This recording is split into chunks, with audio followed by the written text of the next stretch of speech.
स्वागत है आपका बी न्यूज़ नेशन में। मैं हूं आबिद हुसैन शेख। लखीमपुर खैरी वायलेंस वारदात पहले से ही तयशुदा साजिश थी। एसआईटी ने किया अपनी रिपोर्ट में बड़ा खुलासा।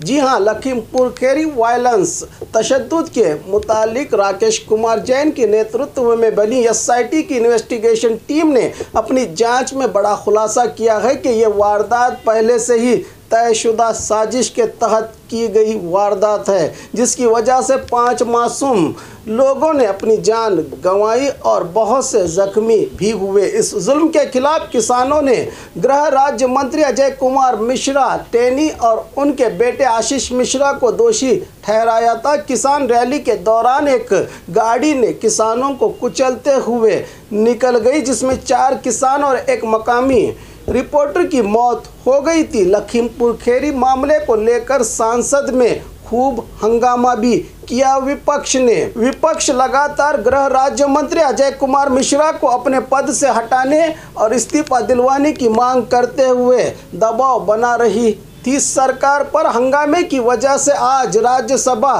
को 12 बजे तक और लोकसभा को 2 बजे तक स्थगित किया गया और सरकार ने राज्य मंत्री अजय कुमार मिश्रा को हटाने और उन पर किसी भी तरह की कार्रवाई पर खामोश नजर आई सरकार। एसआईटी के इस बड़े खुलासे के बाद सदनों में, रास्तों पर, चौराहों और जनता में सिर्फ चर्चा ही चलेगी या उन गुनहगारों को सजा देकर बेगुनाह जान गंवाने वालों को क्या इंसाफ भी मिलेगा? और खबरों के लिए देखते रहिए बी न्यूज़ नेशन।